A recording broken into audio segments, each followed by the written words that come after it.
Maravillosa serie alrededor de Juan. El sermón de hoy lo he denominado el incomparable Salvador Jesucristo. El incomparable Salvador Jesucristo. Una de las cosas más difíciles de poder meditar es acerca de lo incomparable que es Jesucristo. Lo más fácil es disminuirlo. Y me encanta que lo que está haciendo Juan, el apóstol Juan, es tratar de elevarlo a la enésima potencia, que Juan sea el monte Everest de la teología, porque Cristo está en la cima. Realmente Él está en la cima de todo lo que nosotros somos, pero es difícil verlo y Juan nos ayuda a pensar en esto. Vamos a ir al versículo 35 en el capítulo 1 para ver cómo Juan nos ayuda a ver ese incomparable Salvador que tenemos en nuestro Señor Jesucristo. Vamos a ir juntos.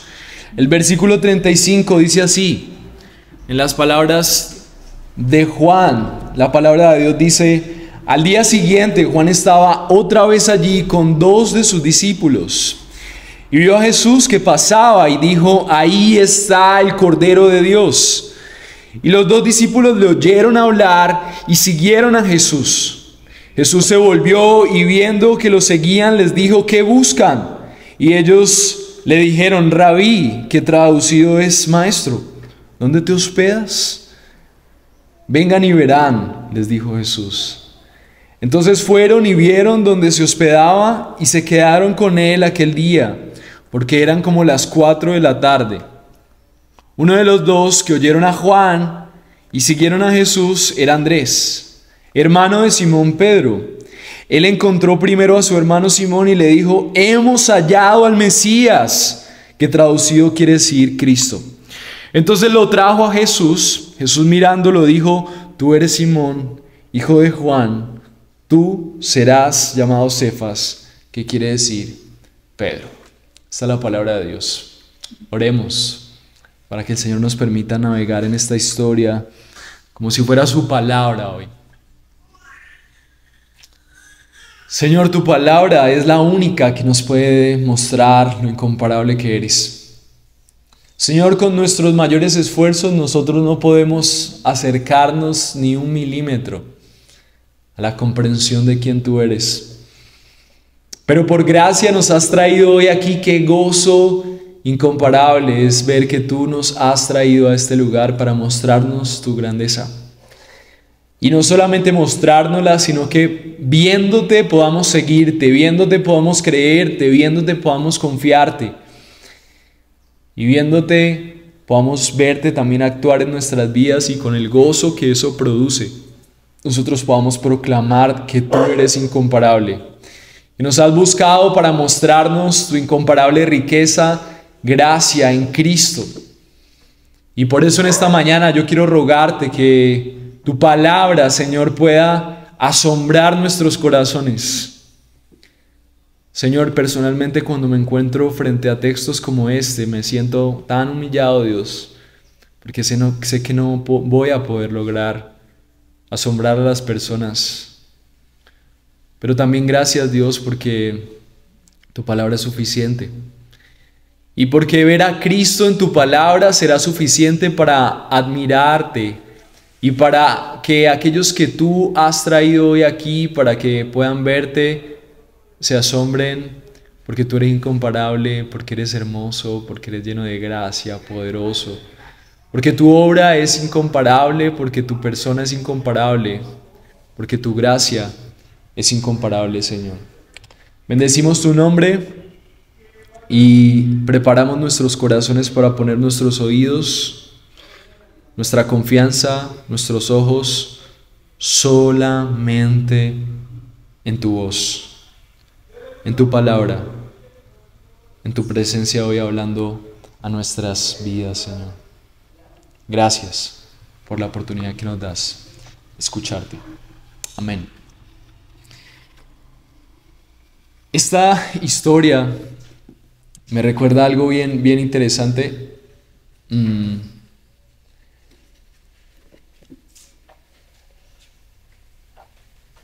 Juan Calvino dijo que los bienes de Jesús para su gente, no son experimentados por muchos de ellos. Y él recordaba que eso solamente puede suceder a través de la comunión con Cristo.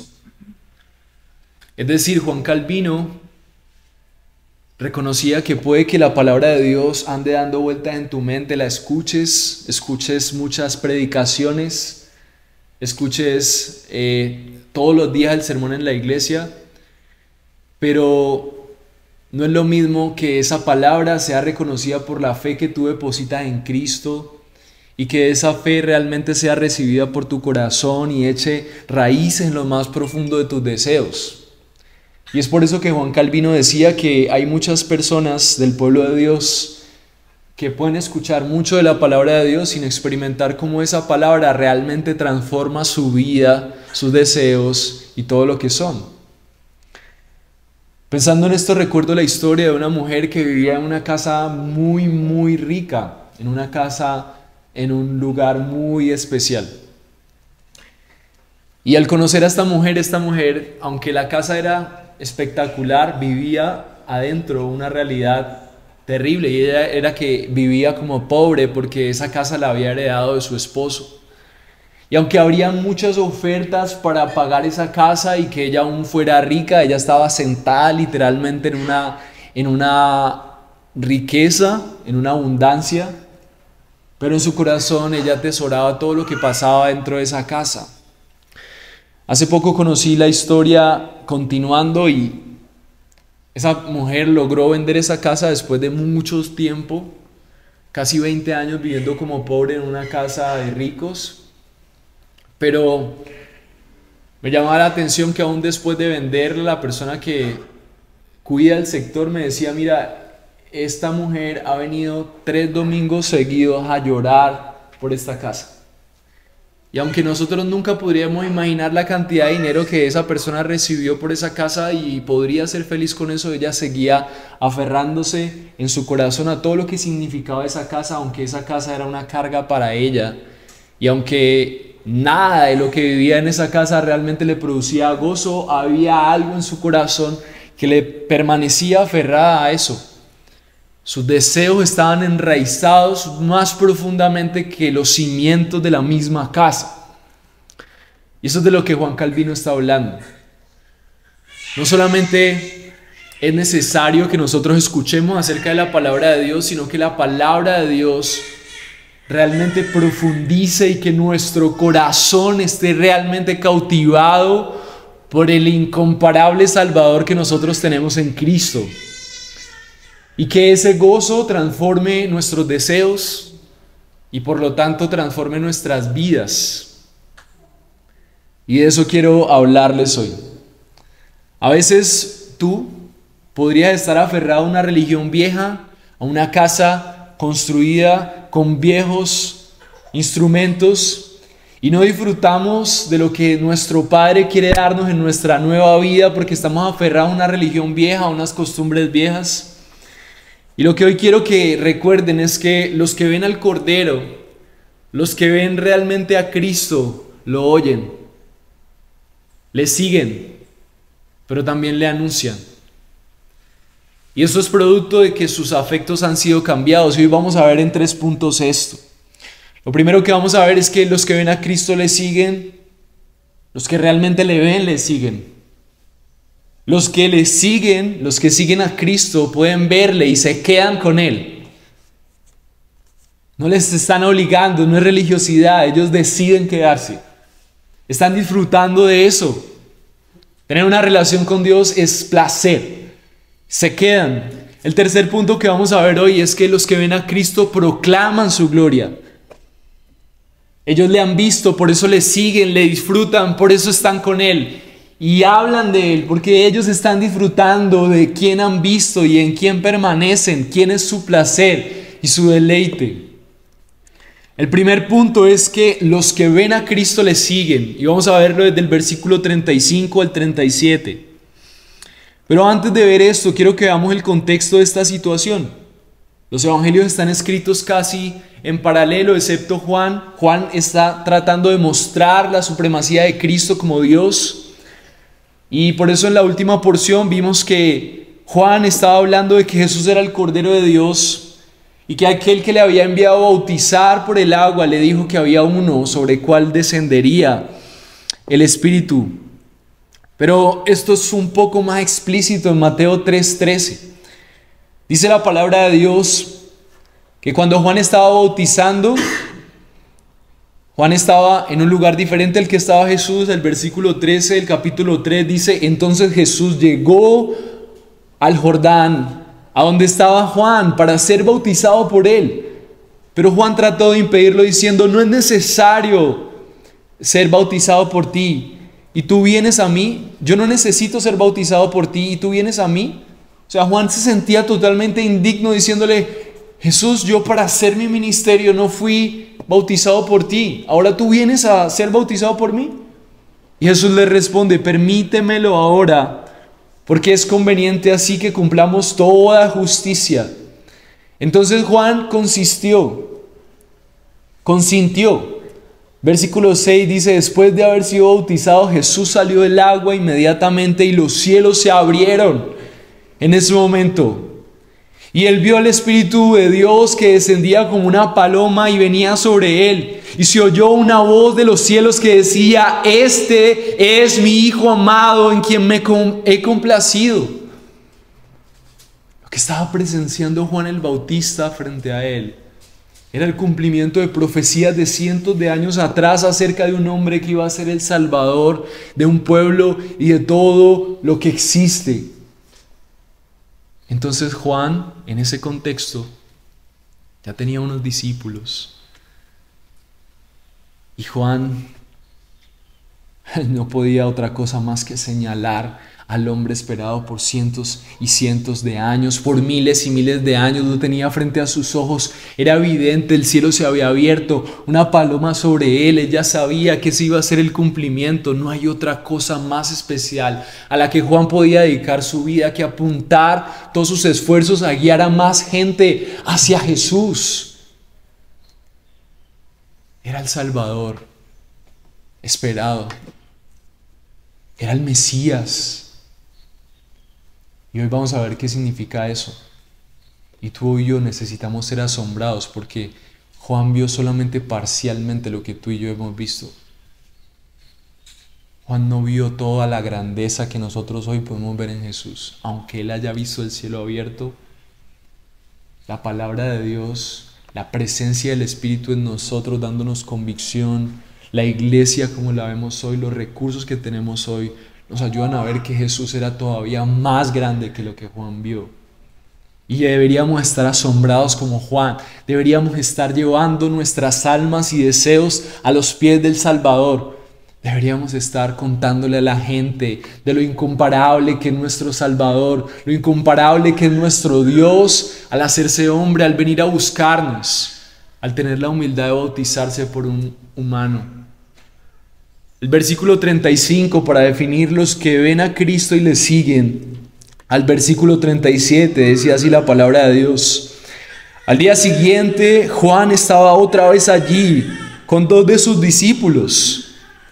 Al día siguiente, tal vez en ese contexto en donde ya había pasado este acontecimiento, dice el versículo 36, y vio a Jesús que pasaba y dijo: ahí está el Cordero de Dios. Y los dos discípulos le oyeron hablar y siguieron a Jesús. Juan estaba con sus discípulos. El versículo 36 dice que Juan vio a Jesús que pasaba. Juan no vio como cosa normal que Jesús estuviera pasando nuevamente por ahí. Juan vio esto como una oportunidad de indicarle a aquellos a los que les había dedicado toda su vida para hablarles: miren, yo nací como una voz que clama en medio del desierto para que preparen el camino del Señor, y ahora Él está aquí. No sé si ustedes pueden comprender esto. Juan había nacido para anunciar esto. La manera en la que Juan estaba hablando de Jesús en este momento, no me imagino. Juan hablando, este es el Cordero de Dios, y él clamaba, dice los versículos anteriores, que la forma en la que Juan predicaba era una forma diferente. Él estaba clamando, miren, preparen, viene pronto. Era una forma elocuente, una forma segura. Él estaba seguro de a quién predicaba. Y ahora lo veía. Y con sus 2 discípulos, creo que ya no podía, me lo imagino, ya no podía ser tan elocuente, simplemente estaba asombrado, tratando tal vez su mente de conectar. Este es el que yo hablo, y ahora veo que el cielo se abre, una paloma sobre él. No sé por qué en ese momento no lo siguieron. Tal vez estaban tan asombrados de ver quién era Jesús, que él tuvo que darles una segunda oportunidad.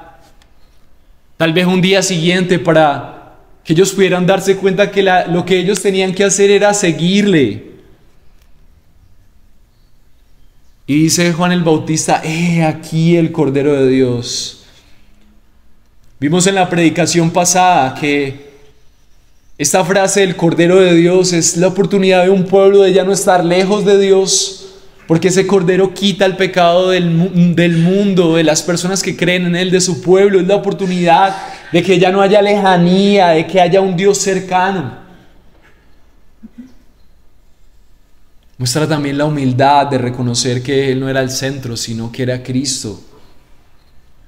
Hay tantos pastores creando dependencia hacia ellos mismos. Hay tantas iglesias poniendo el foco hacia determinada doctrina, determinado pastor y predicador. Estamos en el mundo de las superestrellas, aún de la sana doctrina. Tal vez no es la culpa de ellos. Tal vez ellos se han enfocado en recordarnos que el foco es Cristo. Gloria a Dios por todos esos buenos hombres. Pero nosotros tenemos que, al igual que Juan el Bautista, recordar que a quien ellos anuncian que la razón del existir, la razón de la palabra de Dios, de todo lo que nosotros somos, es que Cristo todavía puede ser buscado hoy. Vamos a ver en Lucas 4, 18 al 21, las mismas palabras de Jesús y por qué Jesús era tan esperado. Dice, el Espíritu del Señor está sobre mí, esa es la profecía de Isaías cientos de años atrás, porque me ha ungido para anunciar el Evangelio a los pobres, me ha enviado para proclamar libertad a los cautivos y la recuperación de la vista a los ciegos, para poner en libertad a los oprimidos. Y vamos a ver todas las implicaciones que esto significa. Los discípulos no solamente habían sido discipulados por Juan el Bautista, sino que ellos eran parte de un pueblo judío que sabían que Dios estaba prometiendo liberarlos en un momento de la historia a través de un hombre, a través de Él mismo viniendo a buscarlos. Y que las experiencias de vida, la realidad de todo lo que ellos vivían económicamente, como esclavos, sometidos, tenía que ver con la necesidad de ser liberados. Y vemos que más adelante el mismo Jesús dice, yo he sido ungido para darles libertad. Y no solamente está hablando de anunciar el Evangelio a la gente que no tiene dinero, cuando Él dice anunciar el Evangelio a los pobres. Porque en el Sermón del Monte Dios nos habla realmente qué son los pobres. Dice la primera enseñanza, la primera bienaventuranza, bienaventurados los pobres de espíritu, porque de los tales es el reino de Dios. ¿Quiénes son los pobres? Los que reconocen que su vida está en una bancarrota espiritual. Y la promesa de ese Mesías es que Él iba a venir a proclamar una buena noticia a aquellos que reconocen que su vida espiritual es un totalmente fiasco, una bancarrota. No han podido cumplir con los estándares de Dios. a proclamar libertad a los cautivos, a los que están en la cárcel, seguramente. Pero ¿quiénes estaban cautivos? Todos. A causa de nuestro pecado, todos estábamos cautivos de nuestros deseos. Hasta que nosotros no experimentamos la libertad de poder decir en el poder del Espíritu Santo: no es mi identidad este pecado, camino a los pies de Cristo, vivo en los propósitos de Dios, yo no puedo experimentar lo valiosa que es la libertad. Pero Jesús lo hizo posible a través de que Él paga por la condena que tenían los cautivos. Recuperación de la vista a los ciegos. Sí, Él sanó muchos ciegos, pero solamente era un ejemplo de cómo Él podía darle vista a gente que no podía verle. No podían verle. Y para poner libertad a los oprimidos. Roma oprimía al pueblo judío, pero cuando tú no tienes libertad en Cristo, tú tienes al diablo, al mundo, a tus deseos, a tu carne, a la gente oprimiendo tu vida. Entonces la promesa de Cristo es incomparable. Solamente Cristo puede dar una promesa tal, porque solamente Él es Dios, solamente Él tiene la autoridad, solamente Él tiene la sabiduría, solamente Él puede hacer justicia de tal manera que su santidad se respete, pero también pueda salvarnos. Tal vez los judíos estaban esperando una redención de su propia pobreza. Tal vez tú has buscado a Dios porque estás buscando respuestas en tu realidad económica, en tu realidad familiar. Dios puede hacer eso. Pero la promesa del Mesías es mucho más grande. La promesa del Mesías está hablando de una cautividad del corazón, de una pobreza espiritual, de una incapacidad de verle. Y claro, por supuesto, cuando le vemos, eso tiene implicaciones en nuestra vida material. Porque caminar con el Rey no puede ser que nosotros cada vez estemos cada vez peor. Aún en las dificultades somos fortalecidos. No todos hemos sido llamados a ser ricos, pero Dios será bueno para cuidar a su pueblo y darle lo suficiente para traerles paz, seguridad, estabilidad. Pero no es el propósito, sino que ellos adoren a quien les ha salvado. El versículo 37 dice que cuando ellos oyeron hablar a Juan el Bautista, dice, y los dos discípulos le oyeron hablar. ¿Qué pasaba con estos hombres? Estos hombres estaban escuchando a su maestro. Su maestro había dejado claro: yo no soy el centro. Capítulos anteriores y desde inicios de la vida de Juan, siempre Juan, aun cuando le preguntaban, se quitaba la gloria para ponérsela a Cristo. Y eso nos deja claro una estructura de lo que Dios espera del cristianismo. Dios no pone en el centro a los pastores, Dios no pone en el centro a líderes o a gente con experiencia espiritual, pero sí que son usados para hablar de quién es nuestro Dios, de cómo seguirle, de qué significa Jesús. Entonces había una característica de estas personas, estos discípulos estaban escuchando a su líder, a su maestro, a su pastor. Estaban escuchándolo, pero no de cualquier manera. Esta palabra oyeron era una necesidad que ellos tenían de ver qué era lo que les estaba enseñando Él, porque no estaba hablando de cualquier cosa. Estaba hablando de la profecía más esperada. Mis hermanos, hoy no estamos hablando de cualquier cosa. Es que Jesús es la única esperanza para tu vida. Él es la única esperanza para todo lo que crees que necesita respuesta. Él es la única esperanza para la humanidad. Es la única esperanza para una eternidad sin Él. Él es la única esperanza para tu familia. Él es la única esperanza para tu economía.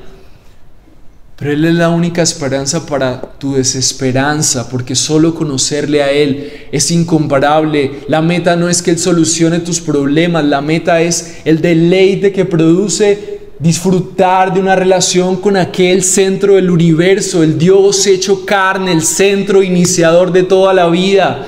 Él es el elemento que le faltaba a la humanidad.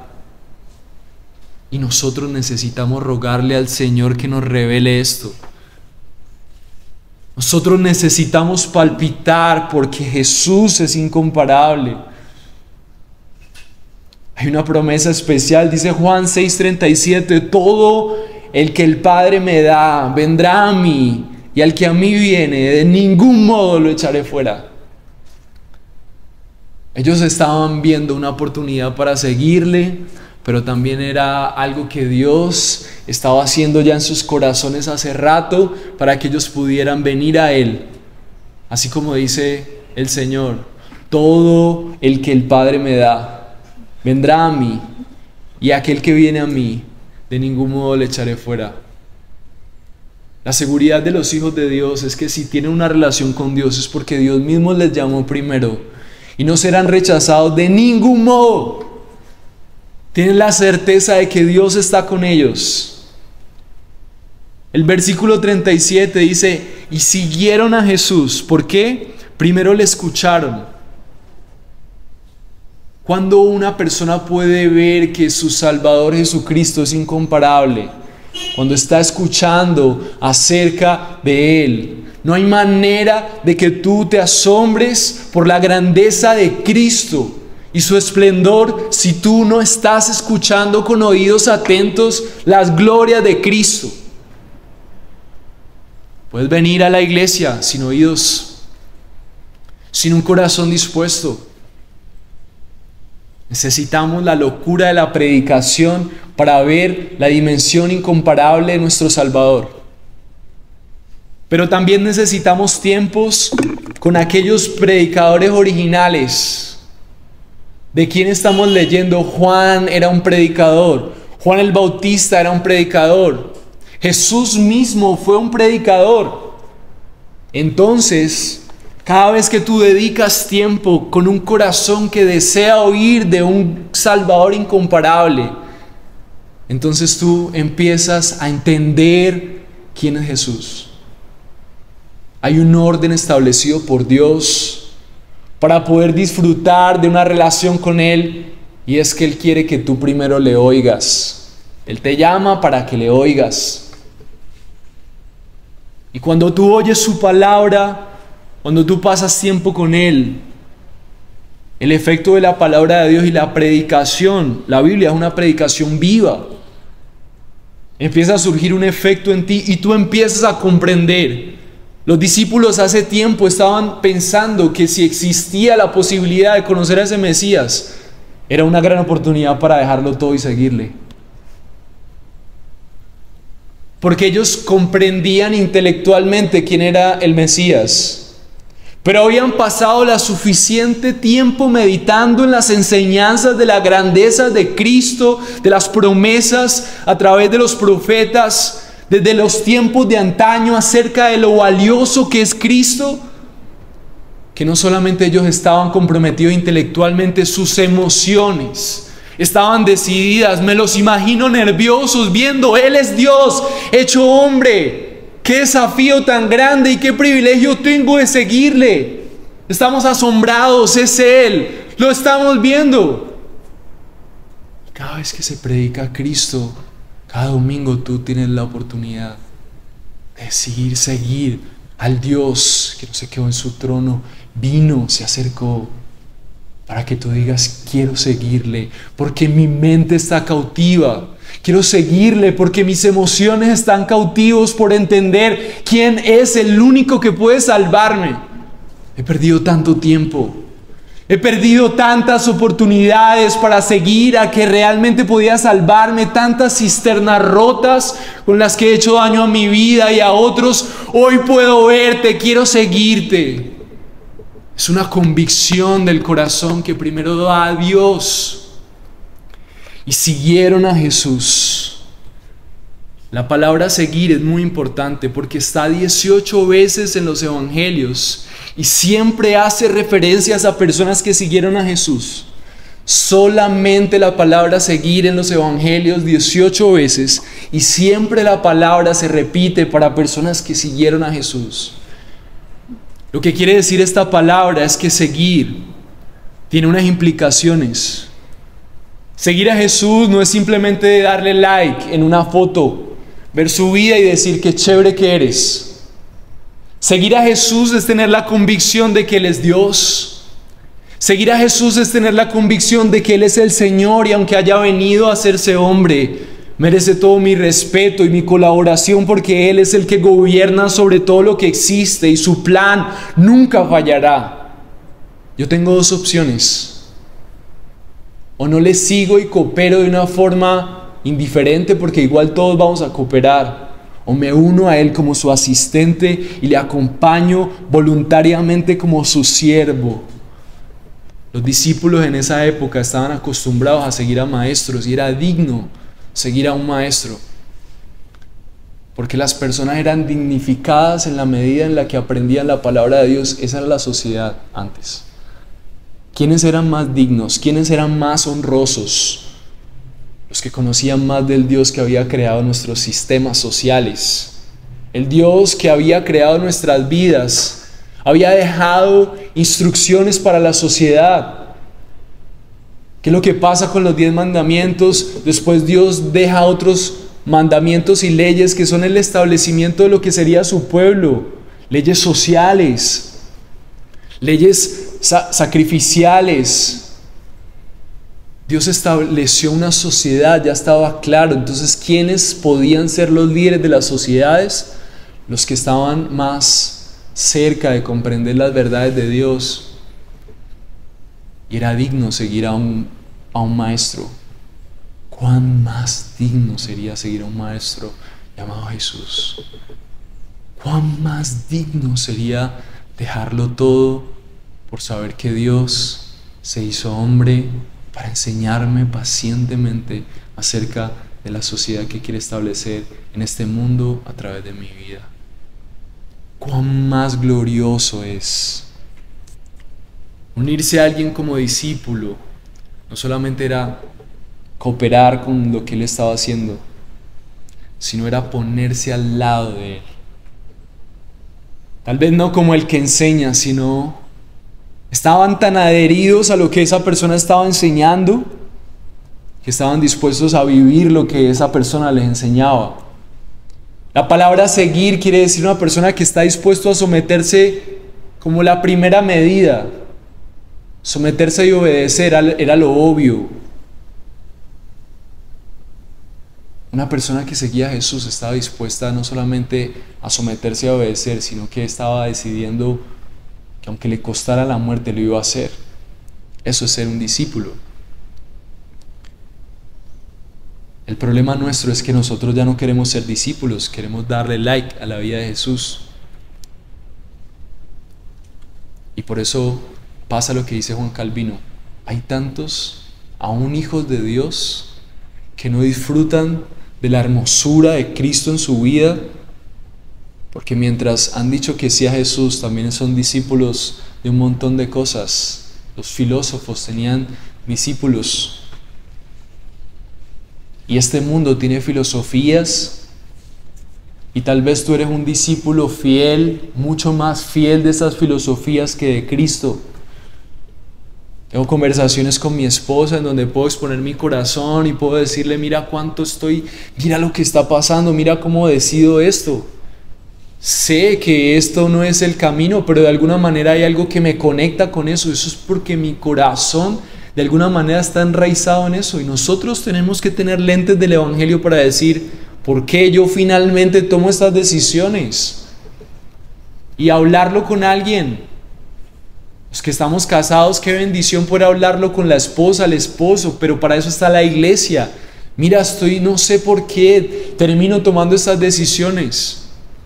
Y poder juntos luchar con ver que nuestro corazón realmente se aferra a las verdades de Cristo y no somos discípulos de la filosofía del amor, la filosofía materialista, la filosofía de la religión barata, que no importa si seguimos a un Jesús que al final no le importa si somos discípulos o no.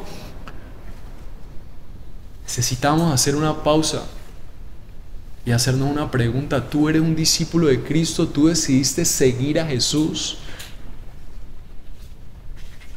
Obedeciéndole, cooperando con su plan. Seguir a Jesús es decir, ¿qué quieres hacer, Jesús? ¿Qué quieres hacer conmigo en este momento de la historia? ¿Qué quieres hacer conmigo? Y yo me uno a esas personas en este lugar para poder hacer un equipo, para cooperar para los propósitos soberanos y eternos que ya tú trazaste, para los cuales nos diseñaste, mientras sigo trabajando, mientras sigo estudiando, como una herramienta para hacer lo que realmente yo tengo que hacer en la vida, y es cooperar contigo, porque solamente tú eres Dios, solamente tú eres mi esperanza, solamente tú eres verdad, solamente tú eres el camino, solamente tú eres el Salvador. Es a ti a quien sigo. Es mi convicción, aunque me duela, aunque tenga que morir, aunque tenga que dejar, porque solamente Jesús es incomparable. Solo Él es el Salvador. Solo Él es glorioso. Solo Él es digno de nuestro tiempo. Solo Él es digno de nuestras preocupaciones. Porque Él es Dios. Porque se hizo hombre. Porque murió en la cruz para salvarte de seguir a cosas que te van a llevar a la muerte, a perder el tiempo, a vivir una vida vacía. ¿Estás siguiendo a Jesús? William Plumer en 1800 escribió un libro que se llama La persona de Cristo, para interpretar cómo los discípulos estaban evaluando a quién seguían, a quién acompañarían de por vida, a quién se conformarían, por quién morirían. Ellos no entendían esto como un me toca. Ellos entendían esto como un privilegio de corresponder a ese Dios que venía a construir un nuevo mundo, una nueva ciudadanía a través de ellos. Sus santos le reconocen, dice William. Le reconocen como su creador, su capitán, consejero, su pacto, piedra angular, refugio en la tempestad, señalado entre 10,000. Él es para ellos como el rocío. Él es la puerta hacia el rebaño, el mediador entre ellos y Dios. Es la estrella de la mañana, el libertador, su diadema, el deseado de las naciones. Las categorías y generaciones de hombres piadosos. Ante sus ojos, Él es el elegido, Emmanuel, el Padre eterno y vida eterna. Él es la fuente de agua viva para las almas sedientas, el gozo para las almas atribuladas, da vida para las almas moribundas. Él es el cimiento sobre el cual su pueblo construye sus esperanzas en el cielo. Él es el Padre de la eternidad, el árbol de ciprés bajo las cuyas sombras se regocijan los santos. Él es el principio, Él es el fin. Él es el primer fruto de la cosecha más grande jamás reunida. Él es el primogénito entre muchos hermanos y el unigénito entre muchos muertos para sus escogidos. Él es como el oro más fino, una guía, soberano, glorioso Señor, Dios verdadero, Dios sobre todo y bendito por siempre. Él es la cabeza de la iglesia. Él es salud, esperanza, esposo, herencia, morada de su pueblo. Es su poderoso Salvador. Cabalga sobre los cielos. Su nombre es Jehová, herencia, juez, Rey de sus santos. Él es su luz, vida, Señor, líder, legislador, Cordero Redentor. Él es el león de la tribu de Judá. Los santos, los que Dios ha apartado para sus propósitos, ven a Jesús así. Si tú no le ves así, es tiempo de pasar más tiempo en la palabra de Dios. Necesitamos que nuestra mente se expanda a lo que realmente significa Jesús. Entre más le oigas, entre más tu mente se asombre de las dimensiones de quién es nuestro Salvador, tú no vas a necesitar hacer un esfuerzo para seguirle. Cuando te des cuenta, estás corriendo hacia Él. Estás de rodillas frente a su cruz. Estás latiendo por sus propósitos. Necesitamos más ley. Necesitamos más amor por nuestro Salvador. Necesitamos más tiempo con Él. Lucas 19:14 dice: pero los ciudadanos lo odiaban y enviaron delegaciones tras Él diciendo: no queremos que éste nos gobierne. Que no seamos como ese pueblo, que no seamos como ese resto de ciudad, tan comprometida con sus idolatrías, que con su vida está diciendo no quiero que me gobiernes, Jesús, porque no le conocen. Porque si conocieran su gracia, si conocieran su hermosura, su sabiduría y su poder para salvar y hacer vidas miserables en vidas gloriosas, todos le seguirían con pasión. No habría ninguno que se resista ante la gracia de un Dios tan lleno de amor y de bondad. Proverbios 8:17 dice: amo a los que me aman y a los que me buscan con diligencia me hallarán.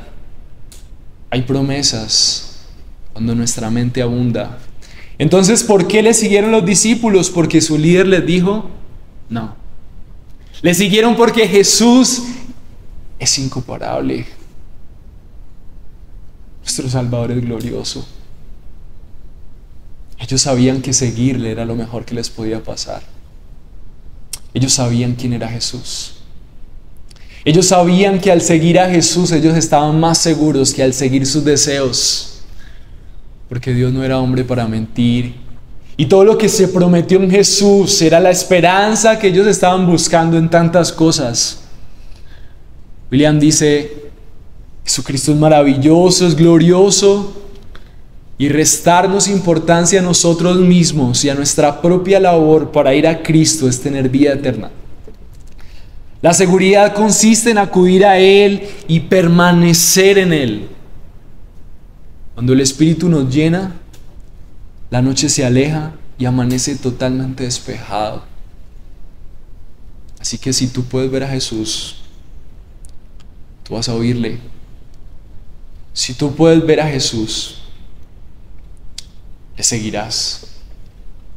Si tú realmente has visto a Jesús, entonces le vas a anunciar con gozo. Solamente Dios soberanamente es el que llama a su pueblo. Pero confiados de que Él nos ha llamado hoy aquí para oírle, entonces ponemos todos nuestros esfuerzos para escucharle. Hoy Dios no está simplemente enviando una predicación cualquiera. Dios me ha llamado hoy y la certeza de que Dios me ha permitido hoy escucharle hace que yo me esfuerce por entender su palabra, por compartir con aquellos que me están predicando a Cristo. Todo mi tiempo debe estar con aquellos que me están guiando realmente a seguir a Jesús.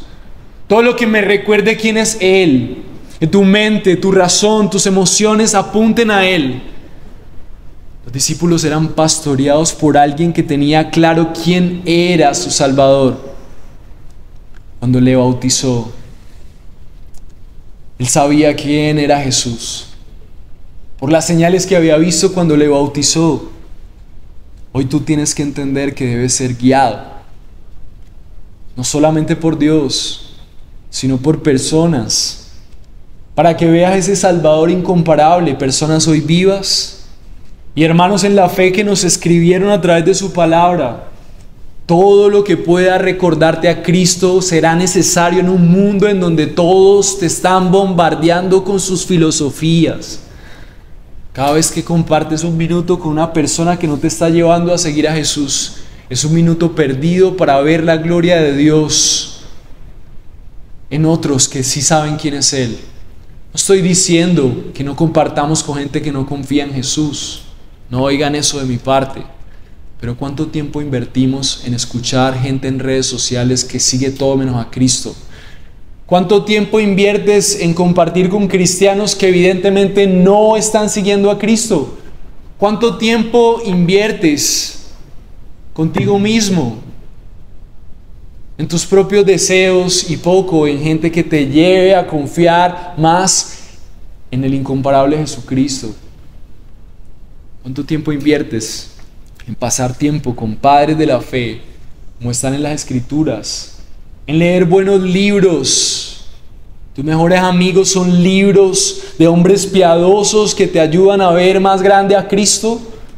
Si no es así, no te extrañes al ver que tu corazón no palpita por seguir a Jesús y cómo sigues engañado por filosofías vanas que poco a poco te alejan de la verdad y la experiencia de ser salvado y la pasión de ver a un Jesús vivo en tu vida. Así que Jesús será incomparable en tu vida cuando tú escuches acerca de Él cada vez más. Segundo punto, los que siguen a Cristo pueden verle y se quedan. El versículo 38 dice la palabra de Dios. Juan capítulo 1, versículo 38 dice así: Jesús se volvió, como siempre Jesús, mostrando su soberanía. Él ya sabía que ellos habían tomado la decisión de seguirle. Jesús se volvió y vio que los seguía. Viendo que los seguían, les dijo: ¿qué buscan? Y ellos le dijeron: Rabí, que traducido quiere decir maestro, ¿dónde te hospedas? Versículo 39, vengan y verán, les dijo Jesús. Entonces fueron y vieron dónde se hospedaba, y se quedaron con él aquel día, porque era como las 4 de la tarde.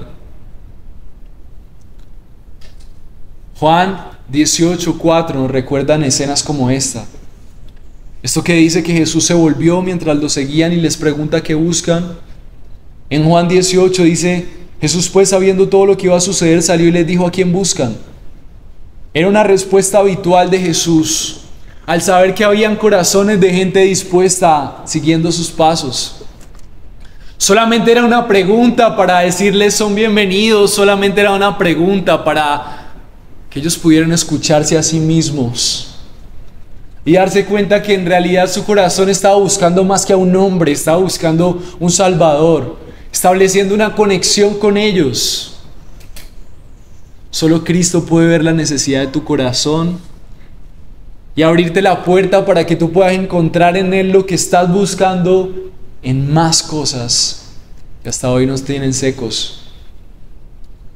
Jonathan Edwards era conocido por ser un predicador, y mientras predicaba había gente que decía que tal vez las sillas donde estaban podían ser tragadas por el suelo, porque él predicaba de la justicia y de la posibilidad de hoy mismo ir al infierno si era necesario. Fue conocido por un sermón muy histórico. Pero cuando estudiaron su vida y sus predicaciones, de lo que más se oyó hablar acerca de él era acerca de la gracia de Dios, el amor, la misericordia. Porque cuando conocemos lo airado, lo justo que es Dios, y conocemos cómo Dios lo ha solucionado a través de Cristo, nosotros lo único que podemos ver es un Dios lleno de misericordia. Y Jonathan Edwards escribió acerca de la miel. Hay una diferencia entre tener una opinión acerca de lo que significa la miel y entre realmente degustarla. Hay una diferencia muy grande entre que tú escuches acerca de quién es Dios y que realmente tú estés teniendo una experiencia con tu Salvador de manera personal y te estés deleitando en eso. Aún en la generación de la información tenemos acceso a muchísima teología saludable. Y estoy cansado de ver jóvenes volcados a YouTube para ver predicadores fieles, llenando sus mentes de buena teología, pero con cero experiencia acerca de quién es Dios. Y ver esa dicotomía entre sé lo que es lo bueno, pero finalmente no lo puedo hacer porque su corazón no está cautivo. No tienen una experiencia con realmente su Salvador. Tú puedes tener tesis en tu mente una tras de otra acerca de lo bueno que es Dios, acerca de su gloria y lo importante que es poner tu confianza en Jesús. Pero si tú no tienes un tiempo sencillo cada mañana donde te encuentras con tu Hacedor y entiendes que esa experiencia placentera que estás experimentando ahí es porque solamente Dios es real, omnipresente y puede venir a cautivar tu corazón y guiarte a la verdad a través de su palabra, tú no le vas a seguir, por más de que aquí yo te lo repita una y otra vez.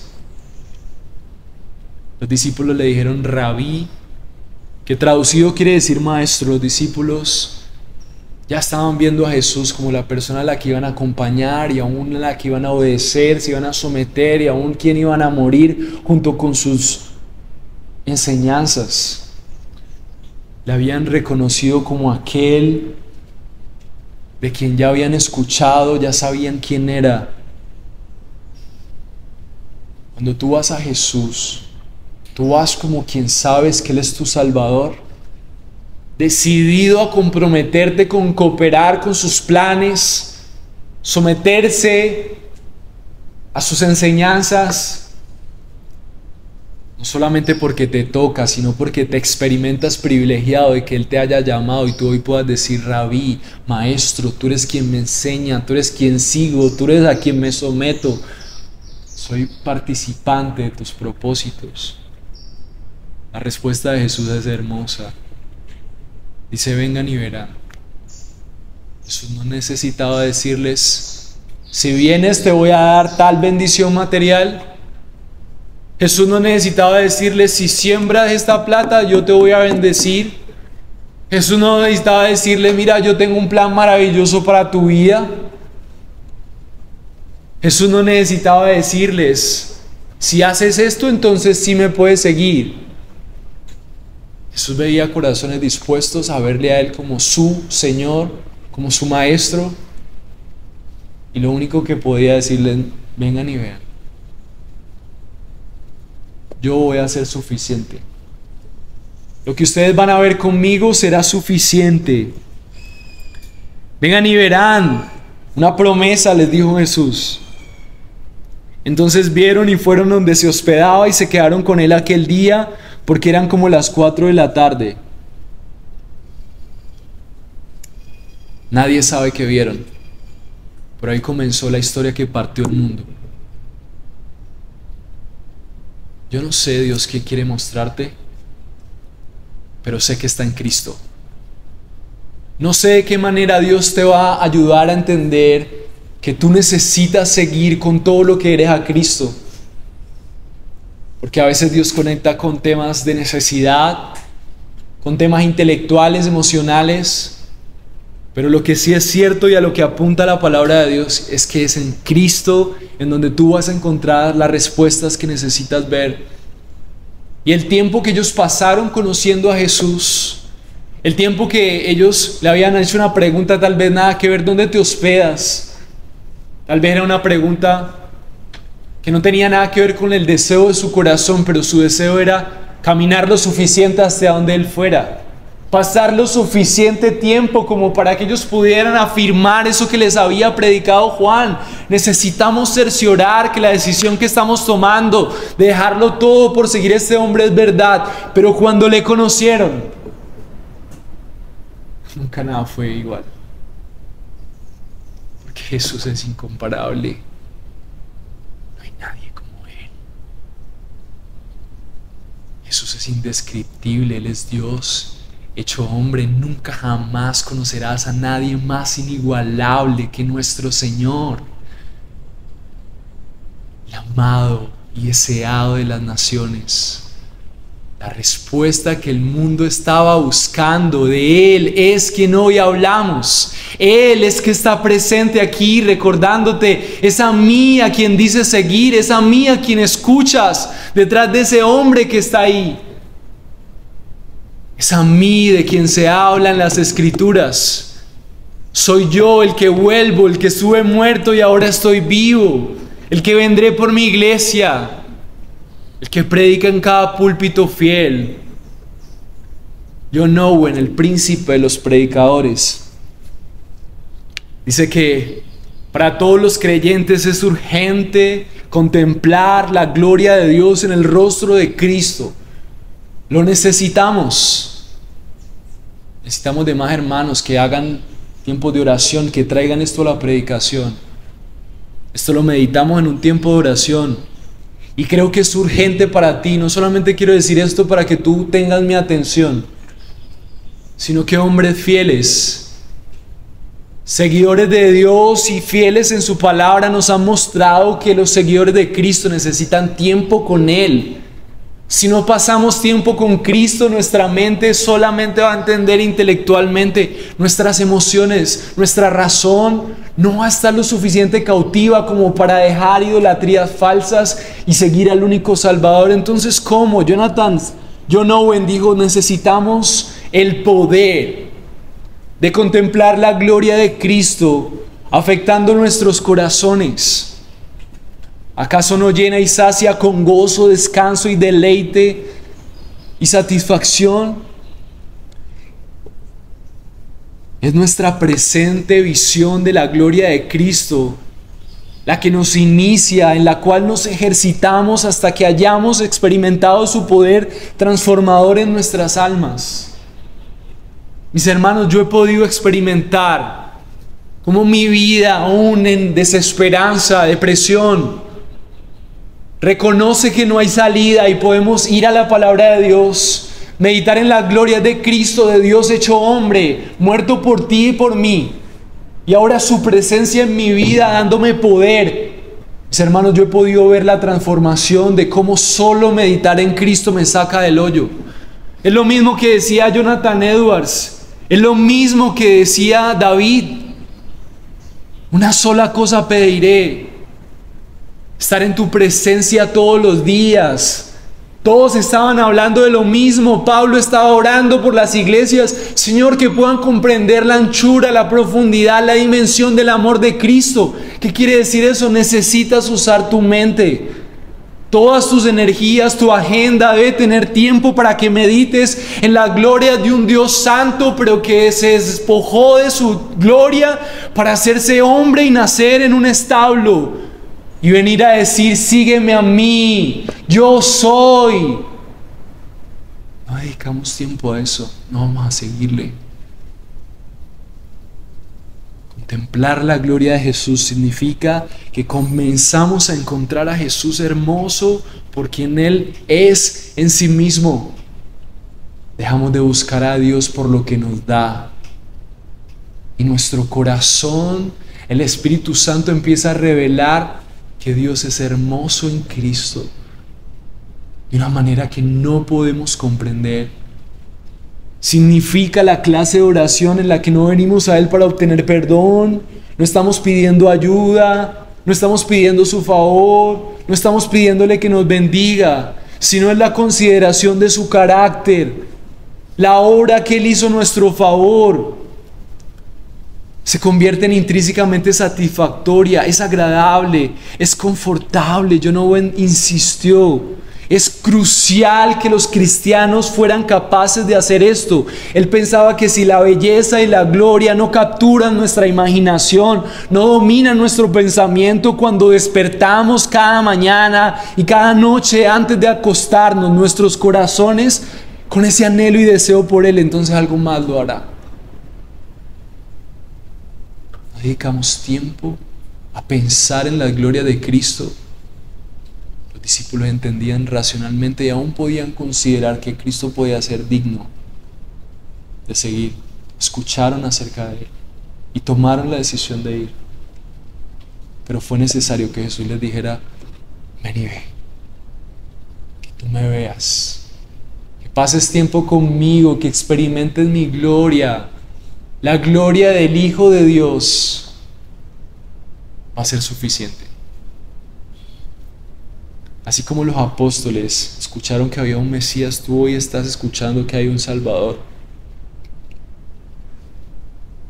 Debes pasar tiempo con Él. Debes disfrutarle. Debes conocerle. Debes correr a su palabra, debes venir a la iglesia con un corazón deseoso de en cada una de las canciones que predican de Cristo verle. Debes leer libros de predicadores que entregaron su vida para mostrarle a la gente que Cristo es el Salvador. Debes detenerte a la mitad de tu día, ocultarte de las personas, cerrar tus ojos y meditar en Cristo crucificado, derramando su sangre por ti. Dale a tu mente algo glorioso en que pensar y deja que el Espíritu Santo te ayude a entender que ese Salvador vale la pena ser seguido como un privilegio. Mira a Cristo saliendo de la tumba. Imagina a Cristo dejando la tumba vacía, dejando en vergüenza el infierno, dejando en vergüenza la muerte, diciendo: yo soy quien gobierna sobre todo lo que existe. Imagina a Cristo siendo Dios en lugar de venir a juzgarte, diciendo: ven y sígueme. Hoy no soy yo. Jesús hoy te está diciendo: ¿cuánto tiempo me estás siguiendo? ¿Cuánto tiempo pasas conmigo? Ven, sígueme. Quiero mostrarte mi gloria. Quiero mostrarte que solo yo soy la mejor promesa que tú necesitas escuchar. Después veremos las implicaciones en la economía, en la familia, en el amor. Pero Cristo y solo Cristo, Él y solo Él, es incomparable. Jesús es hermoso. No hay nadie como Él. No hay nadie que se compare con Él. Yo puedo llorar por tiempo al ver quién era yo y lo incapaz que era de buscar a Dios. Lo enemigo que era de sus planes. No solamente le ignoraba, era parte del ejército del infierno. Tú y yo, como colaboradores del diablo, de Satanás, de sus planes, para enterrar a más gente por la eternidad sin conocer el amor de Dios. Pero solamente Dios me buscó. Yo no tenía nada que darle. Nada que darle. Tú no tienes nada que ofrecerle. Y Dios nos busca para mostrarnos su gracia. ¿Cómo no pasar tiempo con un Salvador tan incomparable? ¿Quiénes somos para despreciar el tiempo con Él y entregárselo a falsos ídolos que solamente nos dejan más sedientos? A partir de hoy tu corazón debe quedar cautivo, deseoso por navegar en las profundidades de la gracia de Dios. Y cuando pases tiempo suficiente meditando en un Dios que se hizo hombre y con humildad fue rechazado, pero prosiguió, fue latigueado, pero prosiguió, y fue a la cruz por ti, para que hoy puedas verle y disfrutarle. Cuando tú puedas verle, vas a comprender la dimensión de la obra de Cristo y vas a entender que vale la pena hacer todo por conocerle más. Porque Jesús, mis hermanos, Jesús es incomparable. Me buscó para bendecirme. Solo eso. Él te está buscando para bendecirte. Y la primera bendición es darte a Cristo. Y cuando Cristo sea tuyo, en el buen sentido, cuando tú sepas quién es Jesús en tu corazón, en tu mente, en tus emociones, tú vas a vivir una vida como a Él le agrada. No porque te toca, es porque estás enamorado del incomparable Salvador Jesucristo, a quien nuestro Padre ha enviado para que podamos ver su gracia. Ya no busques más la ley. Ya no busques más hacer cosas porque te toca. Pasa tiempo con la hermosura de Cristo. Imagínate sus manos traspasadas. Imagínate nuestro Salvador de cuclillas, lavando los pies de pecadores. Imagínate lavando el glorioso Salvador tus pies hoy una vez más. Debes dedicar tiempo a la oración. Pero ya la oración a partir de hoy no será cualquier experiencia. Es un viaje que le vamos a permitir a nuestro espíritu para meditar en que cada cosa que leemos es una oportunidad para darle a nuestra mente imaginario acerca de quién es Cristo. Medita en la obra de Cristo, lo que hizo, sus pasos, sus obras, pero sobre todo medita en Jesús. Cuando tengas una tentación, cuando tú quieras tomar una decisión opuesta a Cristo, que tu mente pueda recordar a Cristo crucificado por tu pecado y que puedas darte cuenta que solamente en Él hay saciedad, placer. Debes dedicar tiempo a la lectura. ¿Cuándo fue la última vez que te leíste un libro cristiano, un buen libro? Aquí lo regalamos todo el tiempo. ¿Qué pasó con el último que regalamos? ¿Ya lo leíste? Debes dedicar tiempo a leer, porque esos libros van a apuntarte a Cristo. Debes dedicar tiempo a estudiar la palabra de Dios. Debes dedicar tiempo y darle prioridad a hombres, a mujeres. Tú debes ser el que busca citas con hombres, mujeres que te van a guiar a Cristo, que te van a ayudar a entender cómo tu corazón tiene raíces aferradas a otros salvadores falsos, debes venir temprano aquí, a adorar, porque cada segundo para adorar a Dios cuenta, porque es un segundo más al que dedicas tu mente a meditar en la gloria de Cristo. Por eso llegamos temprano. Aún antes, para compartir con la gente, ver cómo hay gente que está entregando de su tiempo para que aquí las cosas sucedan. Eso te recuerda a Cristo. Después del tiempo, la conversación no es qué calor está haciendo, la conversación es: mira mi corazón, me cuesta esto para seguir a Cristo, yo estoy luchando con esos deseos, y la iglesia se convierte en un lugar que me recuerda a Cristo y me muestra la diferencia de una vida entregada a los deseos y las pasiones. Y por eso la palabra de Dios nos muestra una estructura sistemática. Si puedes ver a Cristo, entonces vas a oírle y vas a seguirle y vas a anunciarle. El punto 3 es que los que ven a Cristo proclaman su gloria. El versículo 40 dice: uno de los dos que oyeron a Juan, siguieron a Jesús, era Andrés, hermano de Simón. Él encontró primero a su hermano Simón y le dijo: hemos hallado al Mesías. Esto fue después de haber pasado tiempo con Jesús. Algo sobrenatural pasó en ese encuentro con Jesús, que sin que nadie les pidiera, ellos salieron a predicar acerca del Mesías a su familia. Hace poco decía a una mamá, siempre la mamá buscando lo mejor para sus hijos, desesperada porque su hijo está en nuestro lugar. Yo tengo contacto en diferentes países, pude establecer una conexión con un pastor y su hijo, y me decía: gracias, gracias, estoy tan agradecida, gracias. Me dio gracias toda la familia, porque se veía que ese muchacho está dispuesto ahora con Dios. Pero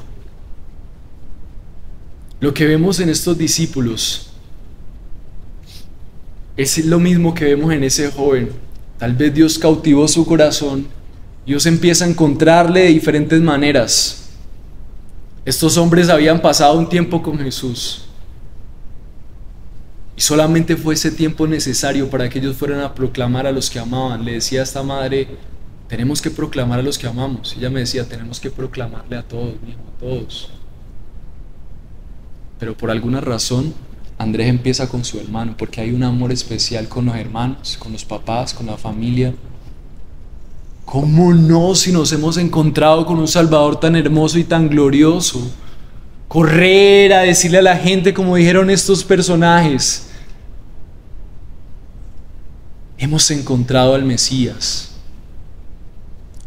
Los hebreos habían sido un pueblo que había escuchado acerca de Dios por mucho tiempo, pero les costaba entender cómo Dios seguía siendo fiel para ellos, porque había pasado mucho tiempo en el que ese Mesías prometido no llegaba y la situación empeoraba. Tal vez tú, tu familia, están en situaciones en donde les cuesta confiar en Dios.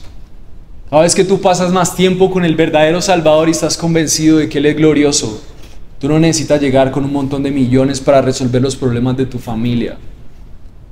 Tú no necesitas llegar con la solución a la salud. Tú necesitas decir: he encontrado al Mesías. Y la palabra Mesías, desde el idioma antiguo, es el ungido. Se ungía a los profetas, se ungía a los sacerdotes, se ungía a los reyes para que reinaran.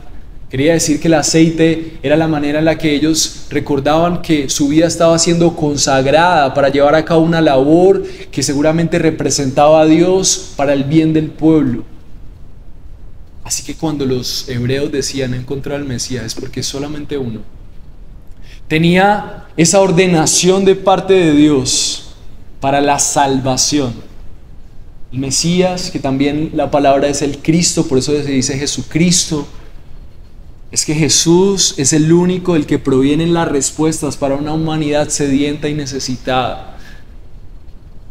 Y quiero empezar a cerrar con esta profecía de Isaías 61, porque ellos palpitaban. A veces no conocemos la palabra de Dios. Miren lo que dice Isaías 61, las mismas palabras que Jesús mismo repitió en Lucas al inicio cuando les contaba. La profecía de Isaías 61 dice: el Espíritu del Señor está sobre mí, porque me ha ungido el Señor para traer buenas nuevas a los afligidos. Me han enviado para vendar a los quebrantados de corazón, para proclamar libertad a los cautivos y liberación a los prisioneros. Mis hermanos, el mundo está sediento de respuestas. Tu familia está sedienta de respuestas. Tu propio corazón está sediento de respuestas. Los mismos discípulos de Juan estaban tal vez pensando, ¿será que este personaje, el que me habla Juan, algún día vendrá? Pero cuando nosotros podemos ver realmente quién es Jesús, la búsqueda termina. Y miren la promesa que hay en Cristo. Él es el que va a ser ungido, el único que fue ordenado para traer buenas nuevas a los afligidos. Tenemos un mundo que aflige, hay necesidad, hay carencia. Pero la promesa es que Jesús viene a resolver la carencia más difícil que ha habido, y es la carencia de poder verle a Él. La ausencia de Dios en nuestras vidas es por eso que hay pobreza, es por eso que hay división, hay rupturas en los matrimonios. Pero Jesús dice, yo vengo a proclamar libertad a los cautivos, aquellos que han sido cautivos de su propio pecado. El versículo 2 de Isaías 61, concentrémonos aquí. Proclamar el año favorable del Señor, el día de venganza de nuestro Dios, para consolar a todos los que lloran. ¿De qué está hablando aquí el profeta Isaías? Va a haber un día en donde ese Salvador ya no va a venir solamente a decir, vengan y síganme. Ese Salvador va a hacer justicia. Y Jesús lo que vino fue inaugurar un tiempo en donde el Salvador va a seguir diciendo, vengan y vean, pero Él vino a proclamar el día de la venganza de nuestro Dios. Dios se va a vengar del mal en este mundo. Ya no se va a quedar callado frente a la injusticia. Él va a hacer justicia en su trono porque Él es justo. Y aquellos que entiendan lo que proclamó Jesús, no solamente fue gracia, sino también justicia, la justicia que vendrá. Nos da un camino para llegar al día de la venganza del Señor, y que nosotros no seamos el objeto de su venganza, sino que seamos vistos con gracia, porque Él ya nos liberó de aquel pueblo que estaba enemigo de Él. Entonces, cuando los discípulos de Juan vieron que Él era la promesa cumplida de Isaías y de todos los profetas, yo tengo que ir, porque el problema más grave del que Él me va a salvar es de la enemistad misma con Dios. Conocerle y disfrutarle es nuestro privilegio. El versículo 2 dice, para proclamar el año favorable del Señor. El año favorable es que Cristo vino y se hizo al favor aún de sus enemigos. Versículo 3, para conceder a los que lloran de Sión, se les dé diadema en vez de ceniza, aceite de alegría en vez de luto, manto de alabanza en vez de espíritu abatido, para que sean llamados robles de justicia, plantío del Señor, para que Él sea glorificado. Entonces reedificarán las ruinas antiguas, levantarán los lugares devastados de antaño, restaurarán las ciudades arruinadas, los lugares devastados de muchas generaciones. Se presentarán extraños y apacentarán los rebaños de ustedes, e hijos extranjeros serán sus labradores en sus viñedos. Y ustedes serán llamados sacerdotes del Señor, ministros de Dios se les llamará. Comerán las riquezas de las naciones y en su gloria se jactarán.